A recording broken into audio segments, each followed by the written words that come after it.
Welcome back! Loose Adventure. Don't forget, please like and subscribe. Kwentuhan tayo tungkol sa aking pag-iimpake. Habang nag-iimpake ako, naisip ko, sana 2 taon na to. Sana tapos na ako.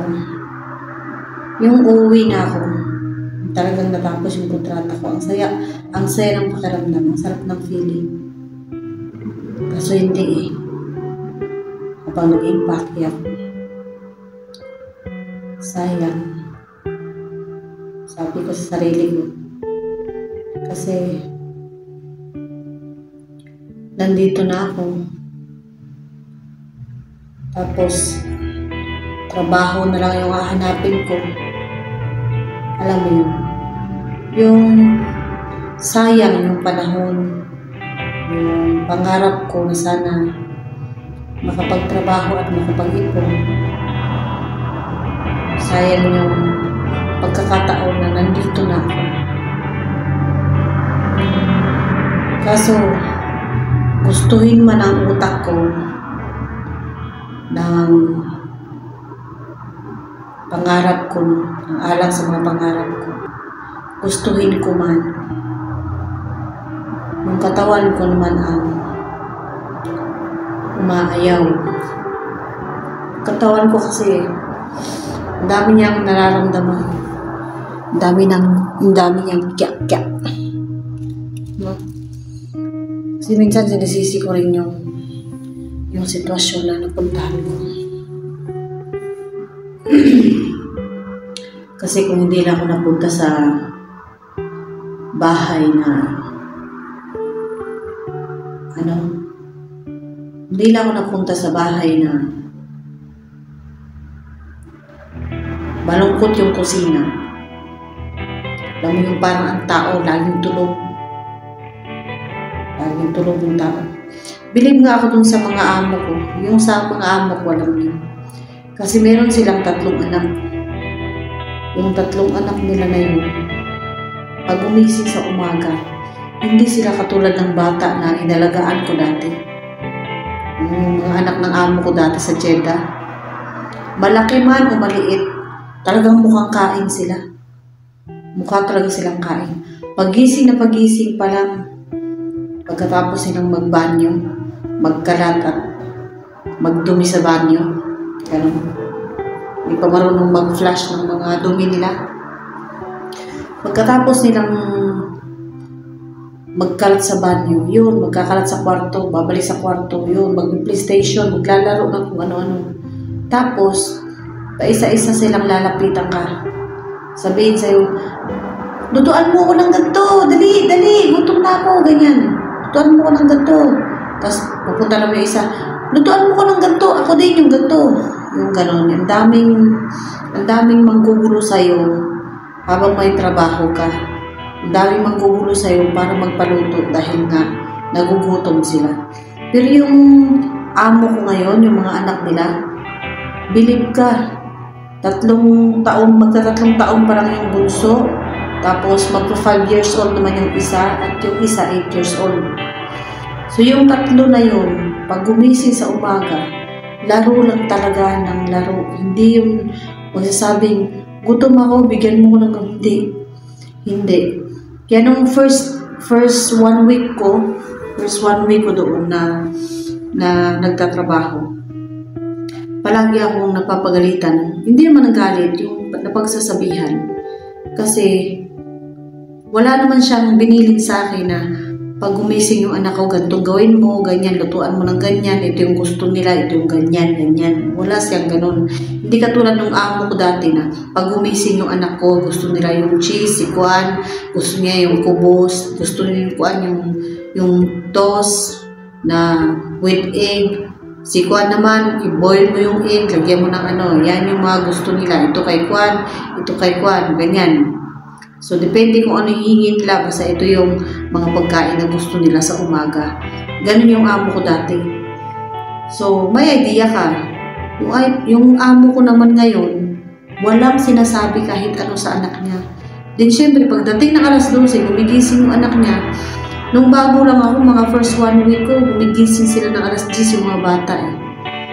Tapos, alas 10 ha, siyempre may trabaho pa ako doon.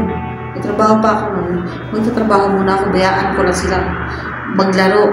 Hindi naman sila nanggugulo na, lutuan mo ka ng ganito, lutuan mo ka ng ganyan. Hindi naman, talagang hindi sila nanggugulo.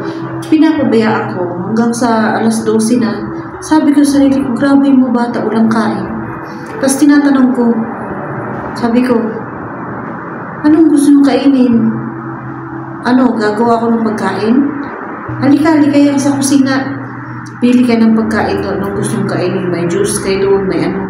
Kasi meron silang juice. Palagi silang may juice. Yung pambata na juice ba? Tapos may milk naman, may chocolate juice. Yung ganun. Yung ganun. Tapos meron silang, may toast doon, may toast. May kubos, ganun. Isang balot lang. Tapos, kaya tanong ko, kayo sa kusina, baka gusto, may prutas din doon, may grapes doon, may banana, ilang piraso lang din naman. Ganon, kaya huwag nyo isipin na meron pala eh, ba't di ka nakakain? Ilang piraso lang, yung mga tipong 5 pirasong saging, yung ganon. Yung pag binibili nila isang balot na 5 pirasong ganon, yung maliit lang na, parang 1/4 lang, hindi ko alam, kasi yung maliit lang. Tapos 6 na piraso ng orange, yung nakalagay sa ano, yun, 6. Tapos nakabalot yun, nakabalot ng silfrin, nakasilyo pa. Tapos syempre umaga yun, tsaka pagka pinipreparean ko yung mga bata ng pagkain, hindi na ako yung titikim ako, hindi ako tumitikim, hindi ako nagtatago kasi ang kunti lang, tsaka isa pa, hindi ko alam kung may camera yung gano'n. Kaya nag-iingat ako. Kahit nagutom ako, ang sarap ng tumikim, gano'n, ang sarap magtago ng kahit na isang iwa lang, sakali gagawa ka ng gano'n. Pero hindi yung ginagawa kasi nga, feeling ko may nakatagong camera. Kaya yun, gumagawa lang talaga ako ng yung tama lang. Hindi ako napapahiya. Ayoko talaga yung napapahiya. Tapos yun, alas 12 na, ayaw talaga nilang kumain. Ayoko, gano'n. Tapos talaga naglalaro sila. Samantalang ako, kumakalam na yung sikmura ko, gutom na ako kasi alas 8 pa nga ako nag-start na magtrabaho, di ba? Tapos, sabi ko sa sarili ko, grabe mo itong mga batang to. Ako nga, gutom na, nakapagkape pa ako kanina. Tapos kakain ulit ako ng kubos, guys, kasi nga masakit yung tiyan ko sa gutom na. Kaya nakulit ng kubos. Bahala na akong tubig na lang kasi titimplahin ko pa yung tea kung magkaano-ano pa ako. Madalian na lang baka sa magpagalitan ako. Yung mga bata kasi hindi ko makain. Tapos, hanggang sa magising yung nanay, wala talagang kain yung mga bata. As in, wala. Ako tuloy-tuloy lang ako sa pagtatrabaho.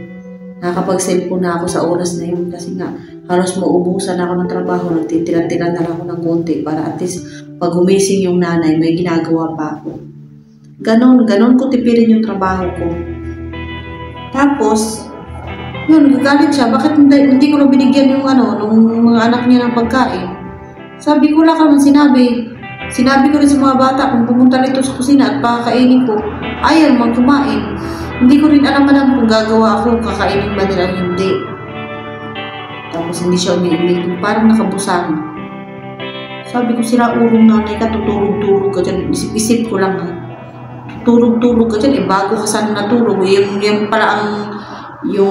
pala yung rules mo sa mga bata na kailangan kumain sa sumay. Hindi siya nagsabi sa akin kagabi na yung mga bata, gusto nila yung ganito, gusto nila yung abnormal na may pagka-abnormal talaga. Kaya nagpubuisit ako yun.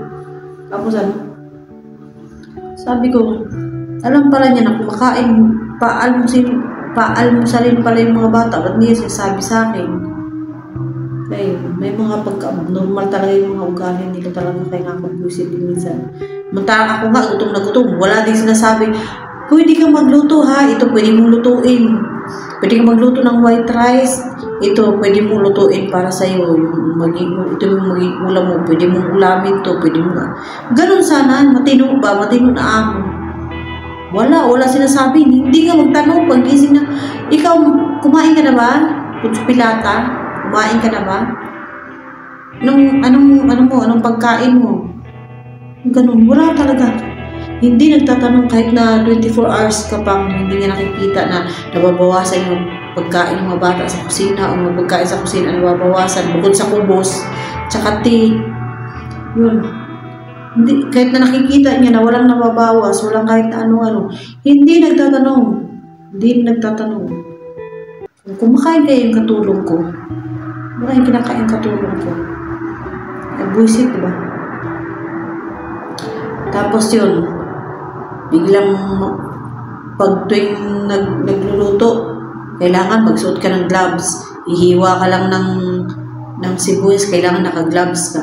Maghuhugas ka lang ng pipino, ng sibuyas, ng kamatis, kailangan naka-gloves ka. Maghuhugas ka naman. Maghuhugas ka, susuot mo pa talaga. Maghuhugas ka lang naman. Akala ko naman maghuhugas lang ako, tapos hiwain ko. Maghuhugas lang, mag-gloves pa. Sip-isip ko yung baba mo kaya, hinugasan mo yan. Hugas kaya yung paka-arte. Isip ko, Diyos ko. Di nga kayo naliligo, di ba kayo naghuhugas ng siguro ng mga katawan ninyo paka-arte nyo. Yung pang naiinis ka ba? Lalo pag nagugutom ako, gutom na gutom ka guys, talagang maaburido, buryong yung utak mo, parang naiinis ba ako palagi? Parang nakakabuisit. Kasi sa gabal yung gloves sa trabaho Lalo pagbasa na yung kamay ko dahil nga gawa ng marami kang ginagawa, marami kang hinuhugasan, panay yung basa-basa ng kamay mo, naglalaba ka ng mga trapo, gano'n. Tapos biglang maghuhugas ka lang ng Tapos papakita niyo pa talaga na pag naghuhugas siya ng pipino, ng pipino, talagang ipapakita niya buksan niya yung gripo, talagang ginaganon. Ang nangyayari, nababali, talagang, nabali na nahati yung sip-isip ko naman, ayan, kasi nga, hilig mag-pretend na kung wala naman ako, hindi naman talaga ganun klaseng hugas ang gagawin niya. Ano yung ganun? Tapos pati siya magpapakita na mag-gloves siya. Alam ko naman na pag wala ako, hindi naman siya nag-gloves. Tingnan mo, sabi ko sa sarili ko, tignan mo ng ilang araw yan. Ng araw yan, hindi mag-gloves. Kinabukasan lang, hindi na nag-gloves. Alam mo, hilig sila dito nung mag-pretend, nung magpakunwari. Kung hindi nila alam, kung mahilig sila mag-pretend, mas mahilig tayo mga Pilipino. Kaya ngayon iba tumatagal dahil sa ka-plastic kami. Kailangan mong maging plastic, kailangan mong magpakunwari. Kaya kahit nagalit ka na, kunwaring okay ka lang. Kahit naiinis ka na, kunwaring okay ka lang. Kahit na ang sarap ng sabunutan ng amo mo, kunwari okay ka lang. Kahit nagutom ka na nga, kahit na gutom ka na, kunwari ka pa rin okay ka lang. Okay? Kasi nga, madamot, hindi yan magbigay ng pagkain. So lahat, kahit na ang sakit na ng ulo mo, okay lang ako madam, okay lang ako. Kahit na ang sarap na kitang patay, okay lang mo. Okay pa rin ako. Guys, gutom na ako. Nung naligo pala ako, alas 5 pa pala yung pasado. Kasi nung natapos akong maligo, tingnan ko yung oras, alas 6. Alas 6:05 pa lang pala. Maaga pala akong nagising. Maaga akong naligo.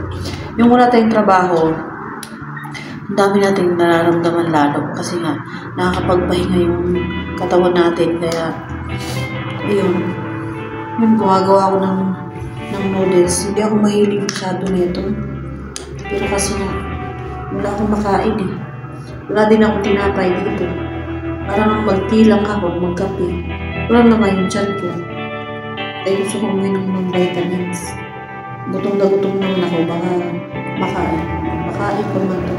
Pag hindi lang kasi ako masyadong gutom wala talaga akong makain Hindi masyadong mabuka yung bibig ko guys. Kasi nga, masakit yung bibig ko.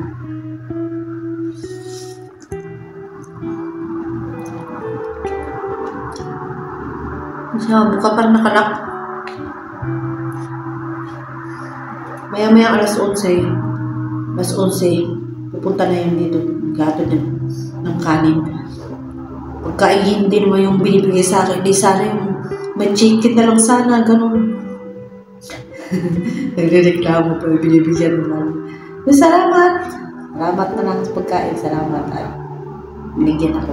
At least rice yun. Pagtsagaan ko ng kainin.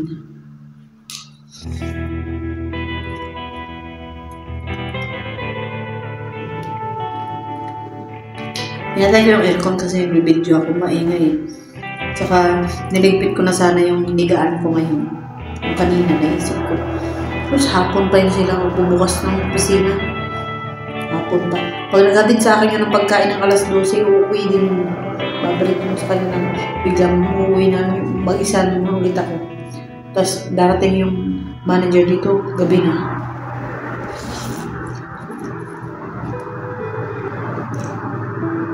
Sarap ng trabaho niya. Yung gabi na siyang darating, tapos uuwi siya gabi. Parang alas 10, alas 11, uuwi na siya, tapos darating siya alas 7. Sarap ng buhay, no? Sarap ng opisina nila dito. Hindi katulad sa Pilipinas, na talagang from 7 o'clock ba sila nag-start o 8? May traffic pa, kailangan mas maaga pa silang umualis ng bahay.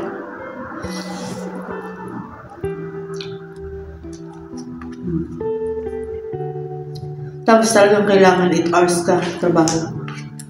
Sila dito parang sarap ng buhay, parang ilang oras lang nagtatrabaho. Dito kasi pag-araw, tulog mga tao. Tulog mga tao kayo paggabi yung gising. Natutulog mga alas 12, launa ng mga tao natutulog dito.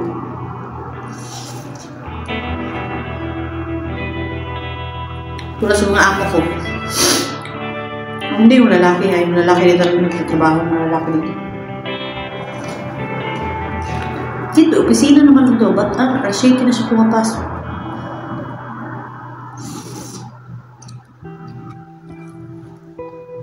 Ang amo ko, migising minsan alas 4.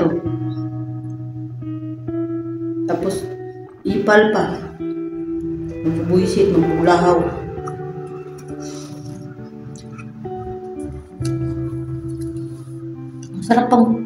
Ang sarap bang sa Pilipinas lang, ang sarap bang sabihin na, kapal din naman ang mukha mo, tulog ko na nga lang ng tulog dyan. Pag-gising mo, magbubuisit ka pa yun. Sarap sabihin. Sa Bisaya, buang siguro ka. O pag mata ni mong amawa ka. Tapos usuko na yung kaniha. Kasi kagtikang-kang na si katulog. Pulan ng dako. Ang sarap ng buhay mga asawa dito. Hindi katulad ng sa Pilipinas kung hindi ka kakayon. Kaya na may asawa ka, patay ka. Dito, yung asawa nila dito, walang trabaho sa bahay, hindi marunong maglinis, maglaba, pati magluto. Tamad pa magluto, kailangan kumuha ng katulong. Kinukuha na ng katulong, kinukuha na pa ng driver. O, yung mga asawa na nagtatrabaho, aalis yung asawa nila, lalaki, yung asawa tulog. Pagdating ng asawang lalaki, yung asawa pa rin tulog. Sa Pilipinas yan. Dahil mo lang naririnig, palamunin ka na, tulog ka pa ng tulog, sabihin sa'yo.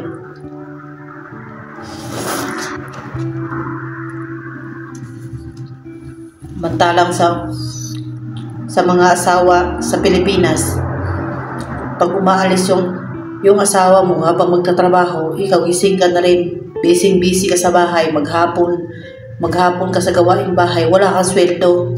Hindi pa magre-remit ng sweldo niya. Kung magbibigay man ng konti, hahanapin pa. Yun ang pinagkaiba, no? So baka kung ano masabi ko dito, bye-bye na guys. For today's video, yun lang muna. So yun lang po yung update ko. Kain tayo pala. Thank you guys sa lahat ng mga sumuporta sa akin. Sana suportahan niyo pa rin ako kahit na nasa Pilipinas na ako pagkatapos nito. So, hindi ko alam kung kailan ang flight ko. Sana sakaling makapag-explore ako or hindi, supportahan niyo pa rin ako. So, for today's video, bye muna for now. Bye!